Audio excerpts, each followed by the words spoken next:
우리가 사무엘상 계속 묵상하고 있는데요. 사무엘상 26장 1절에서 12절까지 오늘 말씀이 되겠습니다. 말씀을 찾으신 줄 알고 같이 12절까지 같이 합독하겠습니다.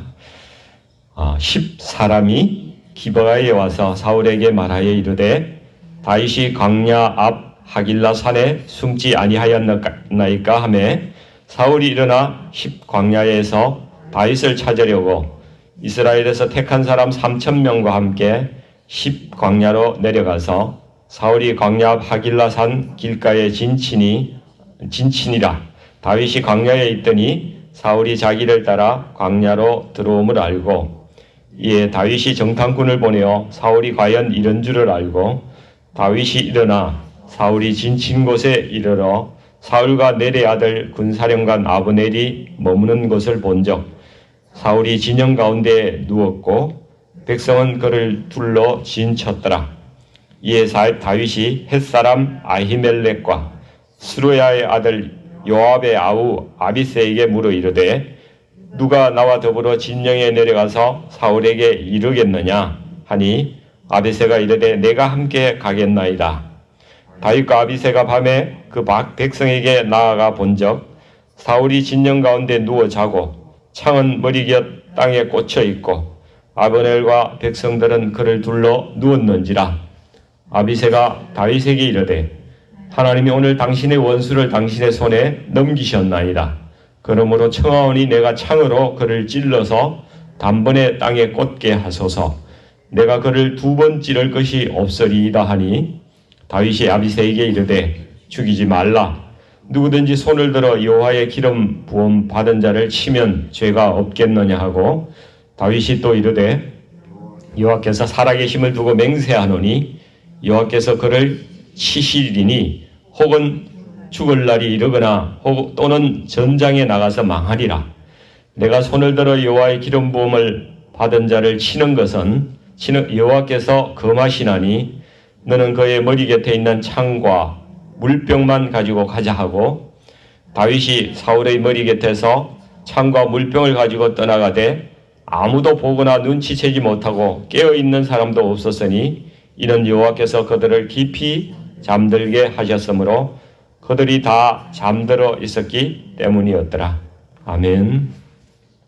오늘 이 사무엘상 26장 1절에서 12절 말씀을 가지고 아비새의 길, 다윗의 길 이런 제목으로 말씀을 나누고자 합니다. 오늘 본문의 줄거리를 보면은 다윗은 자기를 이렇게 죽이려는 사울로부터 이렇게 도망을 하면서 이제 광야에 숨어 있습니다.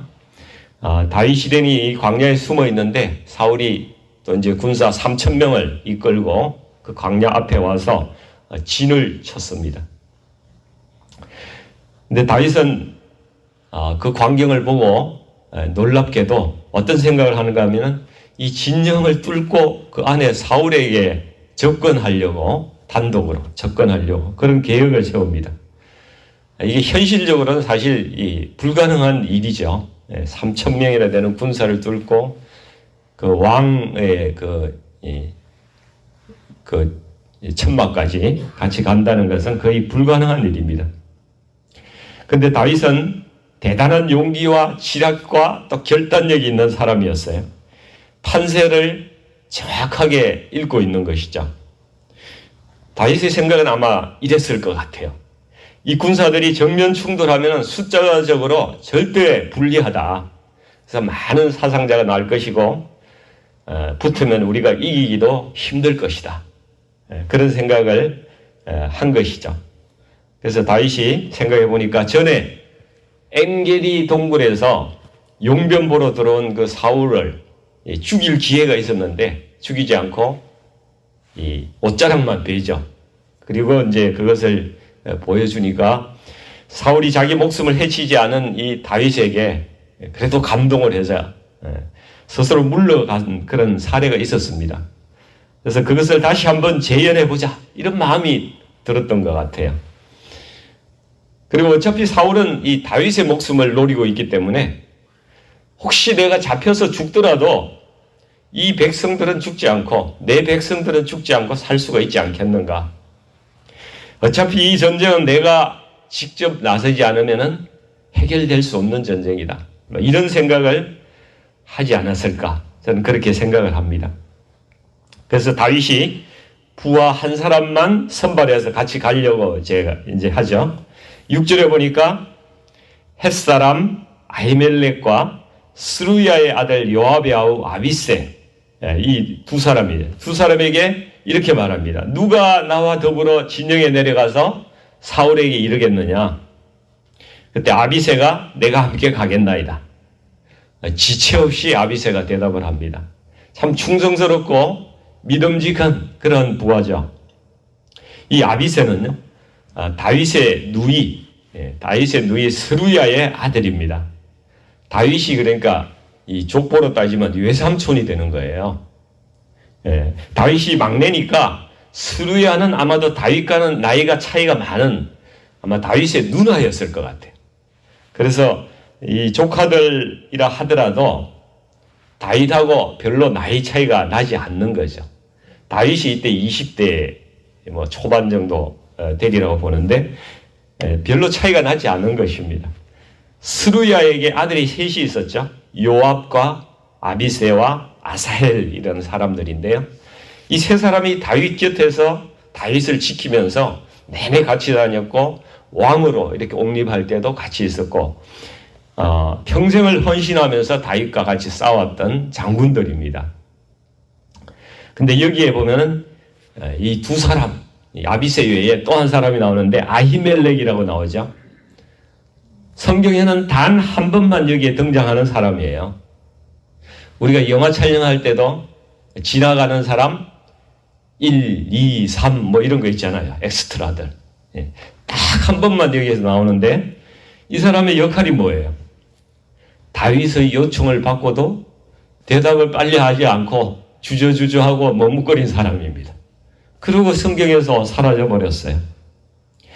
즉시 대답을 해서 자기 일행을, 다윗의 그 일행을 구할 영광을 얻을 수 있는 기회를 놓친 사람입니다. 그리고 끝이에요. 제가 이 말씀을 보면서 그런 생각이 들더라고요. 우리도 예수님께서 같이 가자고 하실 때에 이 부르심에 주저주저한 사람으로 기록되지는 않을까? 엑스트라로 그냥 지나가는 사람 1, 2, 3으로 평생 이 땅을 살다가 가지 않을까? 그런 마음이 들었습니다. 그래서 주님이 부르실 때 주저하지 말라. 머뭇거리지 말라. 메사의 아히멜렉과 같이 주저하는 게 저거든요. 저에게 말씀하시는 그런 하나님의 말씀으로 들렸습니다. 우리 성도님들은 어떠신가요? 이제 본문 말씀을 다시 보시면은 다윗과 아비새는 이 동일한 상황을 두고 생각하는 것이 완전히 다르다는 것을 우리가 볼 수가 있습니다. 오늘 이것을 중점적으로 한번 보려고 합니다. 다윗이 이제 밤에 아비새와 함께 사울의 진영에 잠입을 해서 사울 바로 침대의 혀까지 도달을 합니다. 이건 하나님의 도우심이 아니면 절대 불가능한 일이죠. 그래서 12절에 보니까 하나님께서 사울의 진영에 잠을 주셨대요. 아주 다들 어부가도 모를 정도로 깊이 잠들어 있는 그러한 잠을 주신 거예요. 그러니까 도달을 할 수가 있는 것이죠. 그러니까 사실은 지금 전쟁을 누가 하고 있는 것입니까? 의로운 전쟁은 하나님께서 하시는 겁니다. 우리가 북한에 핵이 있다고 우리 조국 대한민국이 사람들이 두려워하기도 하는데 아무리 핵이 있어도요. 교회가 깨어서 거룩하게 기도하고 있으면은 걱정할 필요가 전혀 없다는 것입니다. 정말 위험한 것은 북한의 핵이 아니고요. 교회가 잠자고 있으면 정말 위험한 거예요. 북한의 핵도 하나님께서 어떻게 사용하고 계신가 하면은 교회를 깨우시려고, 교회가 거룩하게 너희를 지키라고. 그래서 정말 교회를 통해서 민족을 깨우려고 하시는 거예요. 교회를 깨우치려고 북한의 핵을 몽둥이로 사용하신다니까요. 주님께서는 세상을 보고 있지 않으세요. 오직 교회가 어떻게 하는지 그것만 주목하고 계시다는 사실을 우리가 깨달아야 되는 것입니다. 하나님께서 사울을 다윗과 아비새의 손에 붙여주셨어요. 손에 붙였다는 건 뭡니까? 마음대로 그냥 성리를 주셨다는 거 아닙니까? 이 똑같은 상황을 앞에 두고 다윗과 아비새는 생각이 똑같은 상황에서 생각이 완전히 다른 거예요.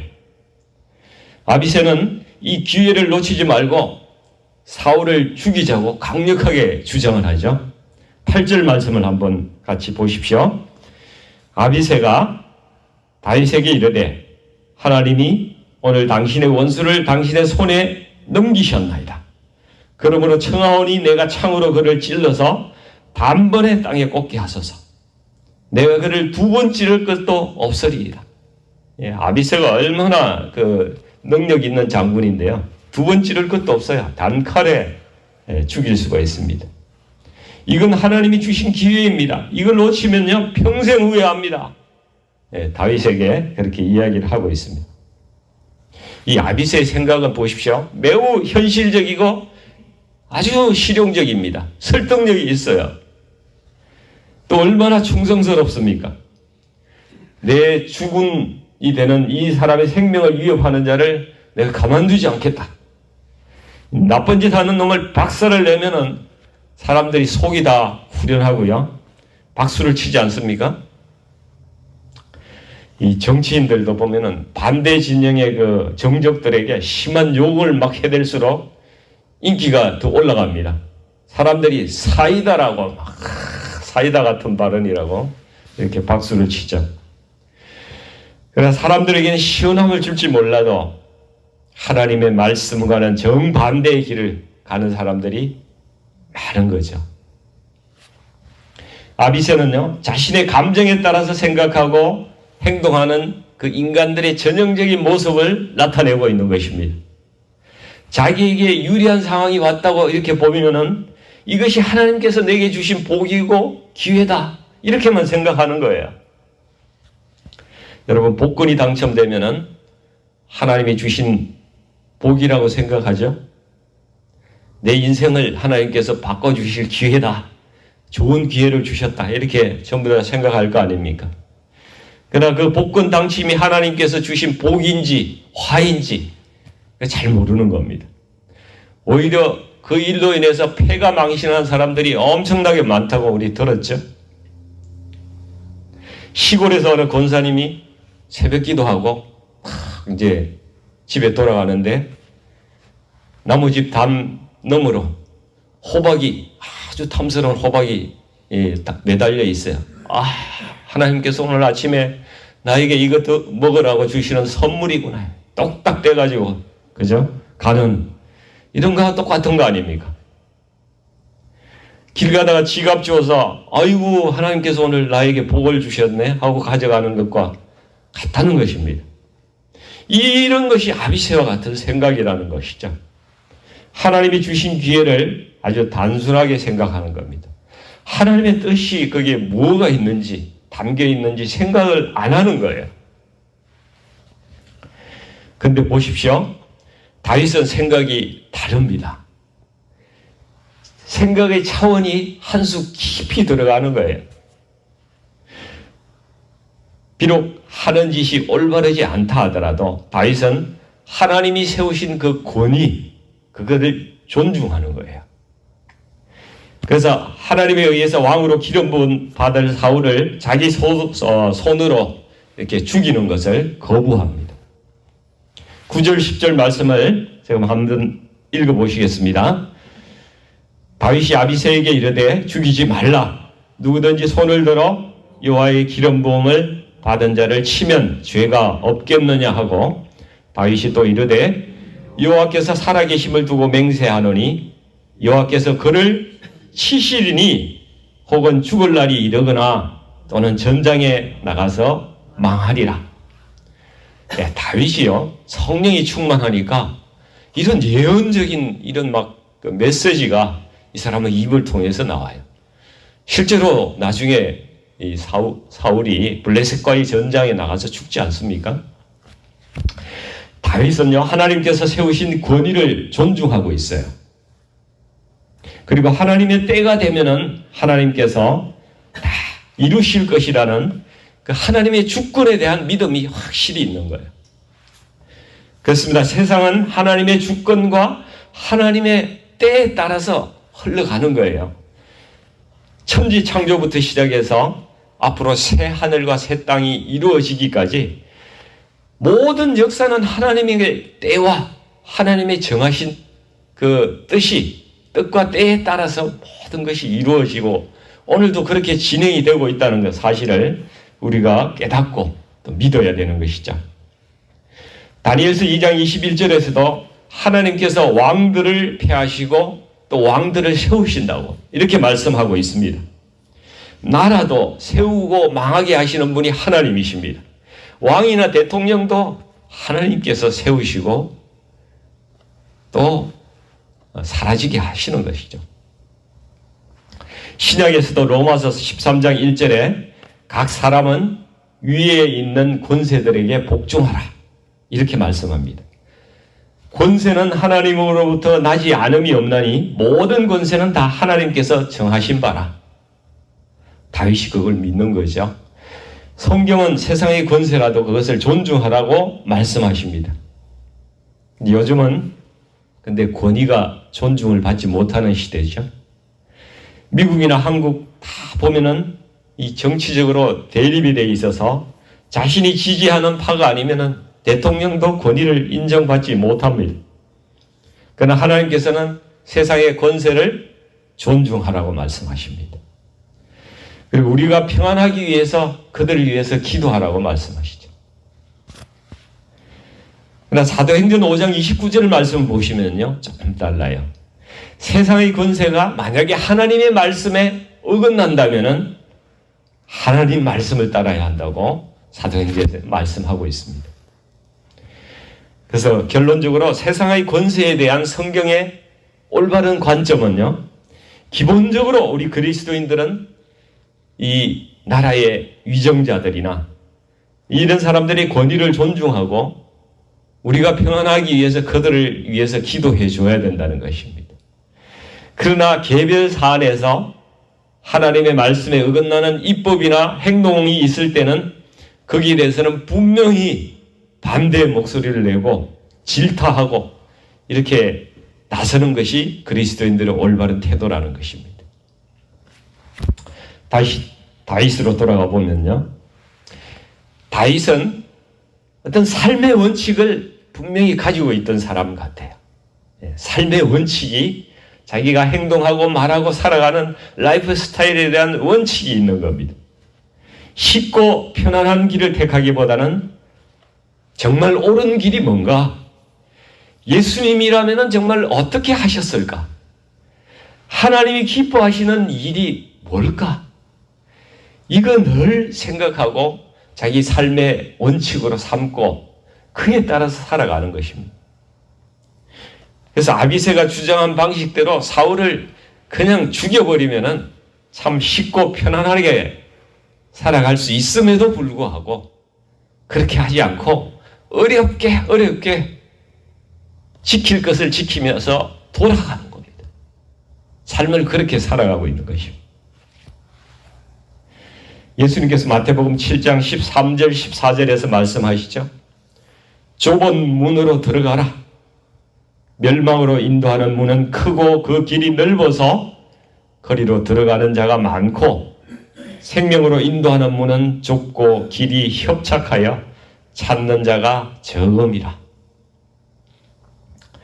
사람들이 모두 쉬운 길을 가고 싶지 누가 좁고 어려운 길을 가고 싶어 하겠습니까? 특별히 고난 가운데 있으면요, 잘 생각이 안 나요. 이런 거 그냥 하나님 이 어려운 길을 가야 된다 이런 생각 잘 나지 않습니다. 오로지 이 어려운 상황에서 빨리 벗어나고 싶잖아요. 그래서 아비새의 제안에 귀가 솔깃해질 수밖에 없는 것입니다.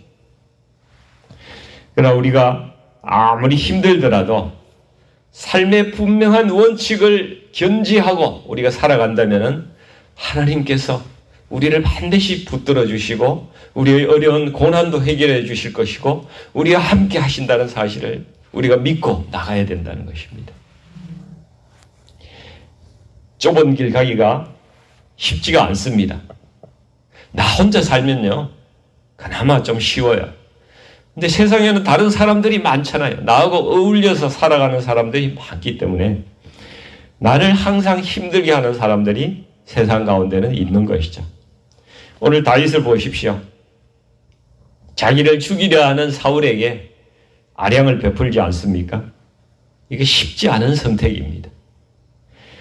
아비새의 유혹을 이기고 다윗의 길을 가려고 하는 사람은 인내해야 돼요. 그리고 참아야 됩니다. 겸손해야 됩니다. 그리고 다른 사람을 참 내가 견디지 못할지라도 용서할 수 있는 힘이 있어야 합니다. 이것은 내가 스스로 할 수 있는 것이 아니라 하나님께 맡겨야 돼요. 하나님께 맡기는 믿음이 있어야 합니다. 이게 하나님 보여주시는 능력이 아니면 결코 할 수 없는 일이라는 것입니다. 잠언 3장 5절 6절 말씀을 기억해 보십시오. 너는 마음을 다하여 여호와를 신뢰하고 내 명철을 의지하지 말라. 너는 범사의 그를 인정하라. 그리하면은 내 길을 지도하시리라. 로마서 8장 28절도 우리에게 이렇게 소망을 주십니다. 우리가 알거니와 하나님을 사랑하는 자 곧 그의 뜻대로 부르심을 입은 자들에게는 모든 것이 합력하여 선을 이루느니라. 우리 사랑하는 성도님들, 우리 마음속에 항상 두 가지 갈등이 있습니다. 쉬운 길을 택하며 살까? 어렵더라도 옳은 길을 선택할까? 이 길 가려면 힘들 텐데, 악착같이 견디며 버텨야 되는데 내가 이거 할 수 있을까? 두렵기도 하고 마음속에 부담이 있습니다. 이런 갈등이 우리 가운데 있습니다. 예수님을 잡기 위해서 그 성전에 대제사장의 종들과 군사들이 막 몰려왔을 때 베드로가 칼을 빼가지고요, 한 종의 귀를 갖다가 쳐서 떨어뜨리지 않습니까? 말고라는 그 종의 귀를 떨어뜨립니다. 그때 예수님께서 말씀하세요. 네 칼을 도로 칼집에 꽂으라. 칼을 가지는 자는 다 칼로 망하느니라. 너는 내가 내 아버지께 구하여 지금 12군단 더 되는 천사를 보내시게 할 수 없는 줄로 아느냐? 내가 만일 그렇게 하면은 이런 일이 있으리라 한 성경이 어떻게 이루어지겠느냐? 예수님이 이렇게 말씀하셨어요. 예수님은 아버지의 뜻을 이루시기 위해서 그 세상에서 겪는 어려움을 다 참고 겸손하게 자기를 못 박는 자들까지 용서하시고 그렇게 십자가의 길을 가셨습니다. 고통스럽고 힘들지만 의로운 길을 택하셨어요. 예수님이 능력이 없어서 십자가형을 당하신 것이 아닙니다. 주님은 오직 하나님의 뜻을 바라보고 살으셨기 때문에 그렇게 가신 것입니다. 세상은 이 아비스의 길을 좋아해요. 그래서 그것을 선택해서 가려고 합니다. 자기 생각과 판단으로 살아가는 거죠. 그리고 세상의 모든 성공하는 길은 아비스의 길이에요. 그 길이 성공하는 길이라고 가르칩니다. 기회를 잘 잡아서 처세를 잘하고 성공하는 방법들에 대한 그 책들도 얼마나 그 서점에 많이 나와 있습니까? 그러나 다윗의 길은 하나님의 뜻을 따라가는 길입니다. 예수님이 걸어가신 길이고 하나님이 기뻐하시는 길입니다. 성령님만이 인도하시는 그러한 길입니다. 그래서 소수의 사람만이 걸어가는 그 길입니다. 아비새의 길을 가면은 편히 살 수는 있지만은 우리 주님의 제자들은 일부러 그 길을 가지 않는 것입니다. 갈 수 있지만은 안 가는 것입니다. 돈을 더 벌 수 있지만은 포기하고 하나님의 길을 선택하는 것입니다. 예수님께서 하나님과 성령의 인도하심을 따라서 살아가셨듯이 우리도 매 순간 주님의 임재와 동행 없이는 결코 이 길을 갈 수가 없습니다. 그래서 우리가 성령님의 도우심을 따라서 살아가는 그 동행 훈련, 성령님과 동행하는 훈련이 우리에게 꼭 필요한 것이죠. 성령님이 없으시면, 우리와 함께 하시지 않는다면 우리는 이 길을 가기 어렵습니다. 그리고 우리가 오늘 말씀에서 꼭 잊지 말아야 할 교훈은 우리 삶의 단 한 가지의 원칙, 하나님이 이것을 기뻐하실까?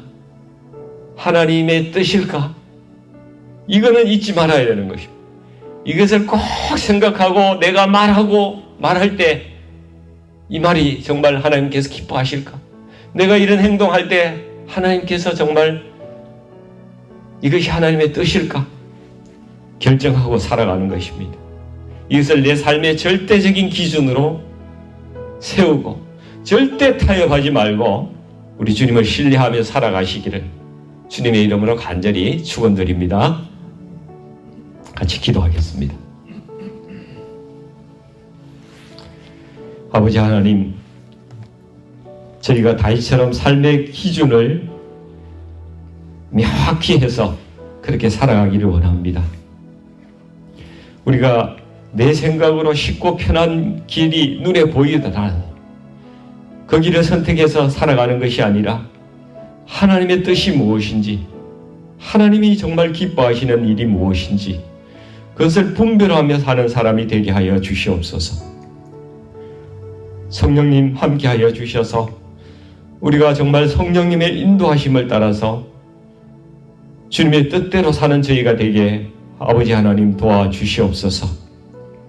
주님께서 십자가의 좁은 길을 가신 것을 저희가 본받게 하셔 주시고, 아버지 하나님 이 사순절 기간 동안에 주님의 십자가를 생각하며 주님을 따라가는 저희들 심령 되도록 아버지 하나님 저희를 인도해 주시옵소서. 예수님의 이름으로 간절히 기도하옵나이다. 아멘.